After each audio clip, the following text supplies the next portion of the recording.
শুনে তৃপ্তিবোধ করত, আনন্দিত হতো, বাহাবা দিত, তার মাহফিল নেওয়ার জন্য মাসের পর মাস অপেক্ষা করত, সেই লোকগুলোই আমির হামজার বিরোধিতা শুরু করে।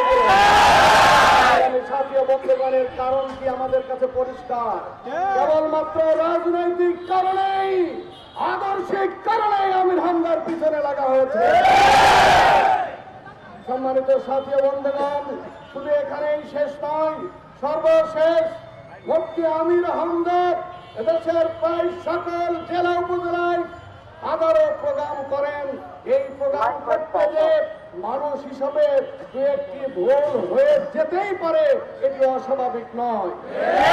যে বিষয়টি আজকে ব্যক্তিগত যোগাযোগ মাধ্যমে এনে, এমনকি টেলিভিশন টক শোতে এনে এদেশের এক শ্রেণীর রাজনীতিবিদ তাদের নেতা কর্মীদেরকে উস্কে দিয়ে আমির হামজার বিরুদ্ধে হত্যার হুমকি দিয়ে যাচ্ছে।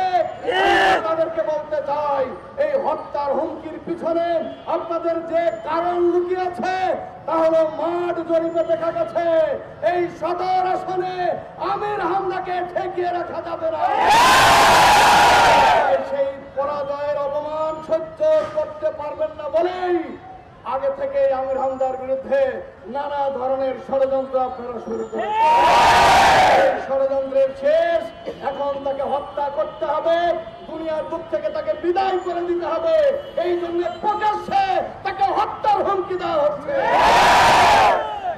আমরা পরিষ্কার বলে দিতে চাই, এইভাবে হত্যার হুমকি দিয়ে আপনারা যদি আপনাদের নেতা কর্মীদেরকে উস্কে দিয়ে কোন দুর্ঘটনা ঘটে, দলের সব দায় দায়িত্ব আপনাদেরকে বহন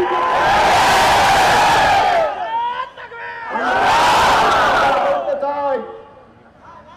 খুব তাড়াতাড়ি জাতীয় নির্বাচন, এই নির্বাচনের পরিবেশকে শান্তশিষ্ট, সুষ্ঠু এবং সবার অংশগ্রহণমূলক নির্বাচনের পরিবেশ যদি ঠিক রাখতে হয়, রাজনৈতিক নেতৃবৃন্দকে অবশ্যই গঠনমূলক ভূমিকা রাখতে হবে।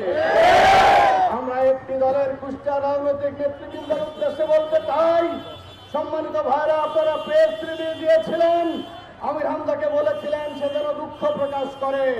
আপনাদের প্রেস রিলিজের পরে যদিও 3 বছর আগেই আমির হামজা কথা বলার জন্য দুঃখ প্রকাশ করেছিলেন, তারপরও আপনাদের অনুরোধে তিনি আবার দুঃখ প্রকাশ করেছেন। তারপরেও কেন মাঠে এনে মহিলাদেরকে ভাড়া করে এনে আমির হামজার বিরুদ্ধে মিছিল করাতে হবে? টাকা পয়সা দিয়ে এনে লোক ভাড়া করে আমির হামজার বিরুদ্ধে মিছিল করাতে হবে? আমরা জিজ্ঞাসা করতে চাই, তাহলে কি আপনার রাজনৈতিক ময়দানকে উত্তপ্ত করতে চান? এই ভোটের মাঠকে কি আপনারা উত্তপ্ত করে ফায়দা হাসিল করতে চান? আপনাদের সে গুড়ে বালি মানুষটা হতে দেবে না, জনগণ আপনাদের আশা পূরণ হতে দেবে না ইনশাআল্লাহ।